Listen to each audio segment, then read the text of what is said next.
नमस्कार दोस्तों, हिंदी कहानी 2.0 चैनल में आपका स्वागत है। तो आज हम कहानियों की अगली कड़ी में मुंशी प्रेमचंद जी द्वारा लिखित कहानी आत्माराम को सुनते हैं। लेकिन उससे पहले आप सभी लोग से एक विनम्र अनुरोध है कि अगर चैनल पर नए हैं तो चैनल को सब्सक्राइब जरूर कीजिएगा। कहानी अच्छी लगे तो लाइक शेयर कमेंट जरूर कीजिएगा। तो चलिए शुरू करते हैं कहानी आत्माराम। वेदोग्राम में महादेव सोनार एक सुविख्यात आदमी था। वह अपने सायबान में प्रातः से संध्या तक अंगीठी के सामने बैठा हुआ खटखट किया करता था। यह लगातार ध्वनि सुनने के लोग इतने अभ्यस्त हो गए थे कि जब किसी कारण से वह बंद हो जाती तो जान पड़ता था कोई चीज गायब हो गई। वह नित्य प्रति एक बार प्रातःकाल अपने तोते का पिंजरा लिए हुए कोई भजन गाता हुआ तालाब की ओर जाता था।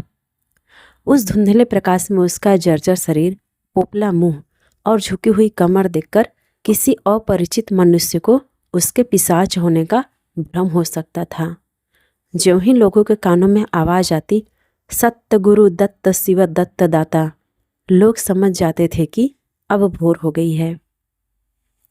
महादेव का पारिवारिक जीवन सुखमय न था। उसके 3 पुत्र थे, 3 बहुएं थीं, दर्जनों नाती पोते थे, लेकिन उसके बोझ को हल्का करने वाला कोई न था। लड़के कहते, जब तक दादा जीते हैं हम जीवन का आनंद भोग ले, फिर तो यह ढोल गले पड़ेगी ही। बेचारे महादेव को कभी कभी निराहार ही रहना पड़ता। भोजन के समय उसके घर में साम्यवाद का ऐसा गगनभेदी निर्घोष होता कि वह भूखा ही उठ जाता और नारियल का हुक्का पीता हुआ सो जाता। उनका व्यवसायिक जीवन और भी अशांतिकारक था। यद्यपि वह अपने काम में निपुण था, उसकी खटाई औरों से कहीं ज़्यादा शुद्धिकारक और उसकी रासायनिक क्रियाएं कहीं ज़्यादा कष्टसाध्य थी। तथापि उसे आए दिन शक्की और धैर्य शून्य प्राणियों के अपशब्द सुनने पड़ते थे। पर महादेव अविचलित गांभीर्य से सिर झुकाए सब कुछ सुना करता था। ज्यों ही यह कलश शांत होता, वह अपने तोते की ओर देखकर पुकार उठता, सत्य गुरु दत्त शिव दत्त दाता। इस मंत्र को जपते ही उसके चित्त को पूर्ण शांति प्राप्त हो जाती थी। एक दिन संयोगवश किसी लड़के ने पिंजरे का द्वार खोल दिया। तोता उड़ गया। महादेव ने सिर उठाकर जो पिंजरे की ओर देखा तो उसका कलेजा सन्न से हो गया। तोता कहाँ गया? उसने फिर पिंजरे को देखा, तोता गायब था। महादेव घबरा कर उठे और इधर उधर खपरेलों पर निगाह दौड़ाने लगे।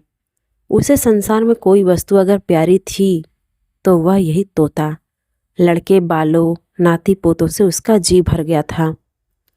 लड़कों की चुलबुल से उसके काम में विघ्न पड़ता था। बेटों से उसे प्रेम न था, इसलिए नहीं कि वे निकम्मे थे, बल्कि इसलिए कि उनके कारण वह अपने आनंददायी कुल्हाड़ों की नियमित संख्या से वंचित रह जाता है। पड़ोसियों से उसे चिढ़ थी, इसलिए कि वे अंगीठी से आग निकाल ले जाते थे। इन समस्त विघ्न बाधाओं से उसके लिए कोई पनाह थी तो यही तोता था। इससे उसे किसी प्रकार का कष्ट न होता था। वह अब उस अवस्था में था जब मनुष्य को शांति भोग के सिवा और कोई इच्छा नहीं रहती। तोता एक खपरेल पर बैठा था। महादेव ने पिंजरा उतार लिया और उसे दिखाकर कहने लगा, आह आह, सत्य गुरु दत्त शिवदाता। लेकिन गांव और घर के लड़के एकत्र होकर चिल्लाने और तालियां बजाने लगे। ऊपर से कौओं ने काँव काँव की रट लगाई। तोता उड़ा और गांव से बाहर निकलकर एक पेड़ पर जा बैठा। महादेव खाली पिंजरा लिए उसके पीछे दौड़ा। सो दौड़ा लोगों की उसकी द्रुतिगामिता पर अचंभा हो रहा था। मोह की इससे सुंदर, इससे सजीव, इससे भाव में कल्पना नहीं की जा सकती है। दोपहर हो गई थी। किसान लोग खेतों से चले आ रहे थे। उन्हें विनोद का अच्छा अवसर मिला। महादेव को चिढ़ाने में भी सबको मजा आता था। किसी ने कंकड़ फेंका, किसी ने तालियां बजाई। तोता फिर उड़ा और वहां से दूर आम के बाग में एक पेड़ की फुनगी पर जा बैठा। महादेव फिर खाली पिंजरा लिए मेढक की भांति उचकता चला। बाग में पहुंचा तो पैर के तलुओं से आग निकल रही थी। सिर चक्कर खा रहा था। जब जरा सावधान हुआ तो फिर पिंजरा उठाकर कहने लगे, सत्य गुरु दत्त शिव दत्त दाता। तोता फुनगी से नीचे उतरकर पेड़ की एक डाल पे आ बैठा, किंतु महादेव की ओर सशंक नेत्रों से ताक रहा था। महादेव ने समझा डर रहा है। वह पिंजरे को छोड़कर एक दूसरे पेड़ की आड़ में छिप गया। तोते ने चारों ओर गौर से देखा, निशंक हो गया, उतरा और आकर पिंजरे के ऊपर बैठ गया। महादेव का हृदय उछलने लगा। सत्य गुरु दत्त शिवदत्त दाता का मंत्र जपता हुआ धीरे धीरे तोते के समीप आया और लपका कि तोते को पकड़ ले, किंतु तोता हाथ न आया। फिर पेड़ पर जा बैठा। शाम तक यही हाल रहा। तोता कभी इस डाल पर जाता, कभी उस डाल पर, कभी पिंजरे पर आ बैठता, कभी पिंजरे के द्वार पर बैठे अपने दाना पानी की प्यालियों को देखता और फिर उड़ जाता। बुढ़ा अगर मूर्तिमान मोह था तो तोता मूर्तिमयी माया। यहाँ तक कि शाम हो गई। माया और मोह का यह संग्राम अंधकार में विलीन हो गया। रात हो गई। चारों ओर निविड़ अंधकार छा गया। तोता न जाने पत्तों में कहाँ छिपा बैठा था। महादेव जानता था कि रात को तोता कहीं उड़कर नहीं जा सकता और न पिंजड़े में ही आ सकता है। फिर भी वह उस जगह से हिलने का नाम न लेता था। आज उसने दिन भर कुछ नहीं खाया। रात के भोजन का भी समय निकल गया। पानी की एक बूंद भी उसके कंठ में न गई, लेकिन उसे न भूख थी न प्यास। तोते के बिना उसे अपना जीवन निस्सार, शुष्क और सूना जान पड़ता था। वह रात दिन काम करता था, इसलिए कि यह उसकी अंतः प्रेरणा थी। जीवन के और काम इसलिए करता था कि आदत थी। इन कामों में उसे अपनी सजीवता का लेस मात्र भी ज्ञान न होता था। तोता ही वह वस्तु था जो उसे चेतना की याद दिलाता था। उसका हाथ से जाना जीव का देह त्याग करना था। महादेव दिन भर भूखा प्यासा थका मांदा रह रहकर झपकियां ले लेता था, किंतु एक क्षण में चौंक कर आँख ही खोल देता और उस विस्तृत अंधकार में उसकी आवाज़ सुनाई देती, सत्य गुरु दत्त शिव दत्त दाता। आधी रात गुजर गई थी। सहसा वह कोई आहट पाकर चौंका। देखा, एक दूसरे वृक्ष के नीचे एक धुंधला दीपक जल रहा है और कई आदमी बैठे हुए आपस में बातें कर रहे हैं। वे सब चिलम पी रहे थे। तमाकू की महक ने उसे अधीर कर दिया। उच्च स्वर से बोला, सत्य गुरु दत्त शिव दत्त दाता, और उन आदमियों की ओर चिलम पीने चला गया। किंतु जिस प्रकार बंदूक की आवाज़ सुनते ही हिरन भाग जाते हैं, उसी प्रकार उसे आते देख सबके सब उठकर भागे। कोई इधर गया, कोई उधर। महादेव चिल्लाने लगा, ठहरो ठहरो। एकाएक उसे ध्यान आ गया, ये सब चोर हैं। वह जोर से चिल्ला उठा, चोर चोर, पकड़ो पकड़ो। चोरों ने पीछे फिरकर नहीं देखा। महादेव दीपक के पास गया तो उसे एक कलसा रखा हुआ मिला जो मूर्छे से काला हो रहा था। महादेव का हृदय उछलने लगा। उसने कलसे में हाथ डाला तो मोहरें थीं। उसने एक मोहरे बाहर निकाली और दीपक के उजाले में देखा, हाँ, मोहर थी। उसने तुरंत कलसा उठा लिया और दीपक बुझा दिया और पेड़ के नीचे छिपकर बैठ गया। साह से चोर बन गया। उसे फिर शंका हुई, ऐसा न हो कि चोर लौट आए और मुझे अकेला देखकर मोहरे छीन ले। उसने कुछ मोहर कमर में बांधी, फिर एक सूखी लकड़ी से जमीन की मिट्टी हटाकर कई गड्ढे बनाए, उन्हें मोहरों से भरकर मिट्टी से ढक दिया। महादेव के अंतर नेत्रों के सामने अब एक दूसरा जगत था, चिंताओं और कल्पना से परिपूर्ण। यद्यपि अभी कोस के हाथ से निकल जाने का भय था, पर अभिलाषाओं ने अपना काम शुरू कर दिया। एक पक्का मकान बन गया। सराफे की एक भारी दुकान खुल गई। निज संबंधियों से फिर नाता जुड़ गया। विलास की सामग्रियां एकत्रित हो गई। तब तीर्थ यात्रा करने चले और वहां से लौटकर बड़े समारोह से यज्ञ ब्रह्म भोज हुआ। इसके पश्चात एक शिवालय और कुआं बन गया। एक बाग भी लग गया और वह नित्य प्रति कथा पुराण सुनने लगा। साधु संतों का आदर सत्कार होने लगा। अकस्मात उसे ध्यान आया, कहीं चोर आ जाए तो मैं भागूंगा क्यों। उसने परीक्षा करने के लिए कलसा उठाया और 200 पग तक बेतहासा भागा हुआ चला गया। जान पड़ता था उसके पैरों में पर लग गए हैं। चिंता शांत हो गई। इन्हीं कल्पनाओं में रात व्यतीत हो गई। उषा का आगमन हुआ, हवा जागी, चिड़ियाँ गाने लगी। सहसा महादेव के कानों में आवाज आई, सत्तगुरु दत्त शिव दत्त दाता, राम के चरण में चित्त लागा। यह बोल सदैव महादेव की जिह्वा पर रहता था। दिन में सहस्रों ही बार ये शब्द उसके मुंह से निकलते थे, पर उनका धार्मिक भाव कभी भी उसके अंतःकरण को स्पर्श न करता था। जैसे किसी बाजे से राग निकलता है, उसी प्रकार उसके मुंह से यह बोल निकलता था, निरर्थक और प्रभाव शून्य। तब उसका हृदय रूपी वृक्ष पत्र पल्लव विहीन था। यह निर्मल वायु उसे गुंजरित न कर सकती थी, पर अब उस वृक्ष में कोपले और शाखाएं निकल आई थी। इन वायु प्रवाह से झूम उठा और गुंजित हो गया। अरुणोदय का समय था। प्रकृति एक अनुरागमय प्रकाश में डूबी हुई थी। उसी समय तोता पैरों को जोड़े हुए ऊंची डाल से उतरा, जैसे आकाश से कोई तारा टूटे और आकर पिंजरे में बैठ गया।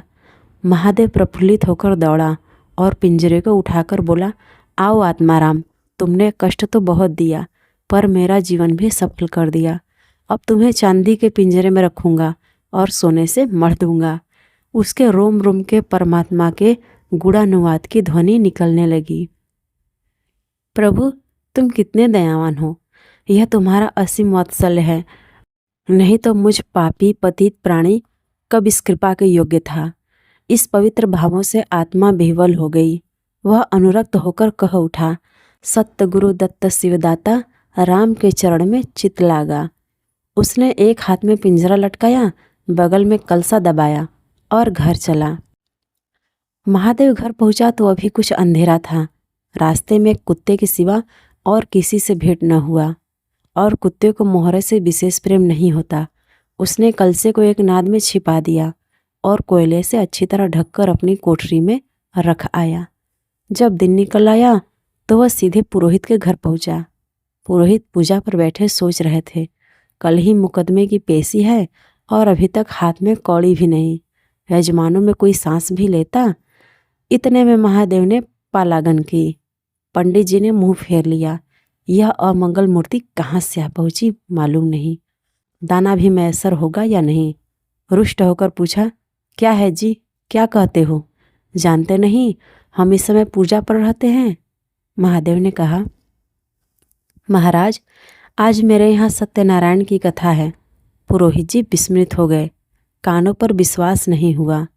महादेव के घर कथा का होना उतनी ही असाधारण घटना थी जितनी अपने घर से किसी भिखारी के लिए भीख निकालना। पूछा, आज क्या है? महादेव बोला, कुछ नहीं, ऐसे ही इच्छा हुई कि आज भगवान की कथा सुन लो। प्रभात से ही तैयारियां होने लगी। वेदों के निकटवर्ती गांव में सुपारी फिरी। कथा के उपरांत भोज का भी न्योता था। जो सुनता आश्चर्य करता, आज रेत में दूब कैसे जमी। संध्या समय जब सब लोग जमा हो गए और पंडित जी अपने सिंहासन पर विराजमान हुए, तो महादेव खड़ा होकर उच्च स्वर में बोला, भाइयों, मेरी सारी उम्र छल कपट में गई।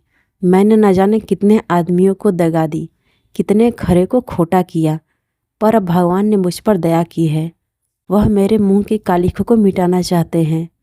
और आप सब भाइयों से ललकार कर कहता हूँ कि जिसका मेरे जिम्मे जो कुछ निकलता हो, जिसकी जमा मैंने मार ली हो, जिसके चोखे का माल खोटा कर दिया हो, वह आकर अपनी एक एक कौड़ी चुका ले। अगर कोई यहाँ न आ सका हो तो आप लोग उससे जाकर कह दीजिए, कल से 1 महीने तक जब जी चाहे आए और अपना हिसाब चुकता कर ले जाए। गवाही साखी का काम नहीं। सब लोग सन्नाटे में आ गए। कोई मार्मिक भाव से सिर हिलाकर बोला, हम कहते थे ना। किसी ने अविश्वास से कहा, क्या खाकर भरेगा, हजारों को टोटल हो जाएगा। एक ठाकुर ने ठठोली की, और जो लोग सुरधाम चले गए। महादेव ने उत्तर दिया, उसके घर वाले तो होंगे, किंतु इस समय लोगों को वसूली की इतनी इच्छा न थी जितनी यह जानने की कि इसे इतना धन कहाँ से मिल गया। किसी को महादेव के पास आने का साहस न हुआ।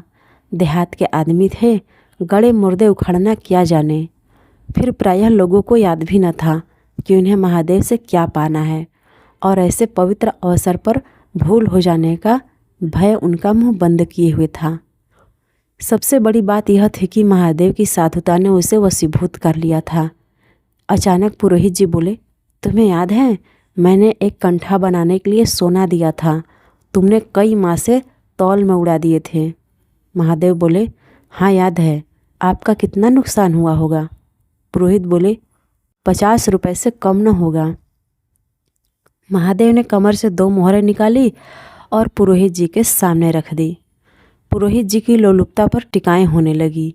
यह बेईमानी है, बहुत हो तो 2-4 रुपए का नुकसान हुआ होगा, बेचारे से 50 रुपए ऐंठ लिए। नारायण का भी डर नहीं, बनने को पंडित पर नीयत ऐसी खराब। राम राम। लोगों को महादेव पर एक श्रद्धा सी हो गई। 1 घंटा बीत गया पर उन सहस्रों मनुष्यों में से एक भी खड़ा न हुआ। तब महादेव ने फिर कहा, मालूम होता है आप लोग अपना अपना हिसाब भूल गए हैं, इसलिए आज कथा होने दीजिए। मैं 1 महीने तक आपकी राह देखूंगा, इसके पीछे तीर्थ यात्रा करने चला जाऊंगा। आप सब भाइयों से मेरी विनती है कि आप मेरा उद्धार करें। 1 महीने तक महादेव लेनदारों की राह देखता रहा। रात को चोरों के भय से नींद न आती। अब वह कोई काम न करता। शराब का चस्का भी छूटा। साधु अभ्यागत जो द्वार पर आ जाते उनका यथा योग्य सत्कार करता। दूर दूर उसका सुयश फैल गया। यहाँ तक कि महीना पूरा हो गया और एक आदमी भी हिसाब लेने न आया। अब महादेव को ज्ञान हुआ कि संसार में कितना धर्म, कितना सद्व्यवहार है। अब उसे मालूम हुआ कि संसार बुरों के लिए बुरा है और अच्छे के लिए अच्छा। इस घटना को हुए 50 वर्ष बीत चुके हैं। आप वेदों जाइए तो दूर ही से एक सुनहला कलश दिखाई देता है। वह ठाकुर द्वारे का कलश है। उससे मिला हुआ एक पक्का तालाब है जिसमें खूब कमल खिले रहते हैं। उसकी मछलियाँ कोई नहीं पकड़ता। तालाब के किनारे एक विशाल समाधि है। यही आत्माराम का स्मृति चिन्ह है। उसके संबंध में विभिन्न किंवदंतियाँ प्रचलित हैं। कोई कहता है वह रत्न जटित पिंजरा स्वर्ग को चला गया, कोई कहता वह सत्य गुरु दत्त कहता हुआ अंतर्ध्यान हो गया। पर यथार्थ यह है कि उस पक्षी रूपी चंद्र को किसी बिल्ली रूपी राहु ने ग्रस लिया।